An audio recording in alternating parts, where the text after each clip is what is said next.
bersama aku Ima Selarama di channel YouTube aku. Sebelum menonton kelanjutan video aku, jangan lupa like, komen, dan subscribe di channel aku ya, biar aku lebih semangat untuk buat video, oke? Untuk jalur mandiri itu dilaksanakan di kampus ya, secara mandiri oleh panitia ISI Yogyakarta. Nah, kemudian biaya pendaftaran untuk seleksi atau tes di jalur mandiri ini biasanya membutuhkan biaya sebesar 200.000. Kalau aku dulu sih kayak gitu. Mungkin juga sampai sekarang sama 200.000 ya guys. Kalau kalian ingin tes pendaftaran di jalur mandiri itu ada cabangnya lagi guys. Kalian bisa tes di jalur umum, jalur khusus, dan jalur non reguler ya. Kita akan membahas dikit-dikit mengenai jalur-jalur tersebut. Yang pertama, jalur reguler. Kalau jalur umum atau jalur reguler itu diperuntukkan bagi siswa lulusan SMA, MA, SMK sederajat ya, yang seleksinya dilakukan secara langsung di kampus ISI Yogyakarta, dan mereka melakukan tes guys. Tes ya, datang langsung ke sana. Dan tesnya itu secara umum ya guys, terbuka, banyak orang yang melihat. Nah, khususnya untuk jurusan tari, aku pernah dengar informasi dari teman-temanku, itu tesnya ya di ruangan terbuka. Kalian dilihat banyak orang, tes wawancara, tes praktek, langsung terbuka, secara terbuka.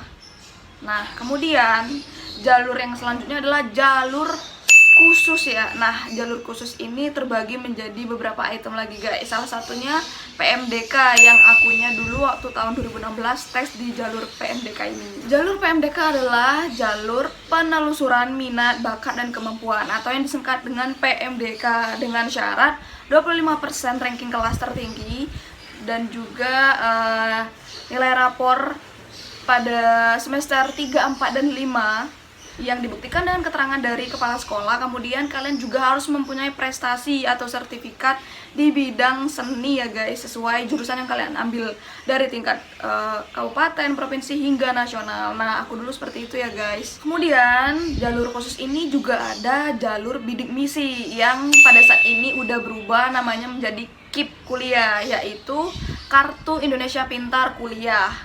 Nah, di sini diperuntukkan bagi tingkat SLTA yang pada kondisi keluarganya kurang mampu, kurangnya biaya ekonomi, tetapi siswanya itu memiliki prestasi di bidang tertentu yang meyakinkan ya, mempunyai bakat, sehingga bisa menggunakan bidik misi ini atau KIP ini ya guys. Kemudian ada juga namanya jalur PBUD, yaitu penelusuran bibit unggul daerah. Jadi diperuntukkan bagi putra-putri daerah. Jadi kalian itu sebagai utusan dari daerah kalian, kemudian kalian bisa tes isi menggunakan rekomendasi surat dari pemerintah di tempat kalian ya, dan juga ada prestasi, memiliki prestasi yang bisa kalian suguhkan. Jadi itu ya guys, kalian bisa nih tes jalur PBUD. Jadi kalian berinteraksi juga dengan pemerintah daerah di daerah kalian. Ada juga yang namanya jalur penelusuran pendidikan linier. Jadi ini diperuntukkan bagi lulusan SMK yang pada sekolahnya dulu itu satu linier tuh loh dengan jurusan yang mau diambil ketika kalian ingin kuliah atau tes di ISI. Nah, misal SMK-nya dulu ada SMKI ya, jurusan tari. Nah, kemudian kalian masuk isinya, tes isinya ya ngambilnya jurusan tari. Jadi satu linier ya. Ada juga yang namanya pendidikan lanjutan. Nah, khusus ya diperuntukkan bagi kalian-kalian yang sebelumnya lulusan dari studi diploma 3, kemudian kalian ingin tes ISI Yogyakarta untuk mendapatkan gelar sarjana S1, bisa nih dengan syarat ya masih satu linier juga dengan program studi yang D3-nya sama yang mau diambil sarjananya di ISI ya. Jadi bisa nih kalian tes di jalur ini guys. Kemudian yang ketiga ada yang namanya jalur non reguler. Nah, jalur ini sebenarnya aku kurang tahu sih ya seperti apa jalurnya itu yang dilakukan, tapi yang jelas di jalur non reguler ini pelaksanaannya dilakukan pada gelombang 2, jadi setelah gelombang 1 guys. Prosedurnya juga sebenarnya kurang lebih sama sih dengan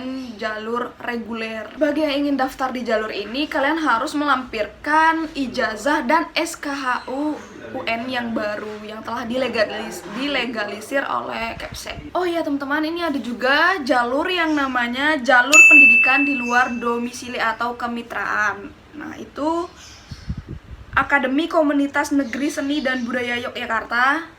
Jadi memiliki KTP di wilayah Yogyakarta, kemudian Kemitraan Rintisan Institut Seni dan Budaya Indonesia Kalimantan Timur. Jadi ISBI Kaltim apa ya nih? Memiliki KTP di wilayah Kalimantan Timur. Ya, seperti itu guys. Jadi seperti itulah jalur-jalur yang ada di jalur mandiri ya guys. Oke teman-teman, kayaknya itu dulu deh informasi yang bisa aku sampaikan ke kalian. Semoga bermanfaat ya untuk kalian.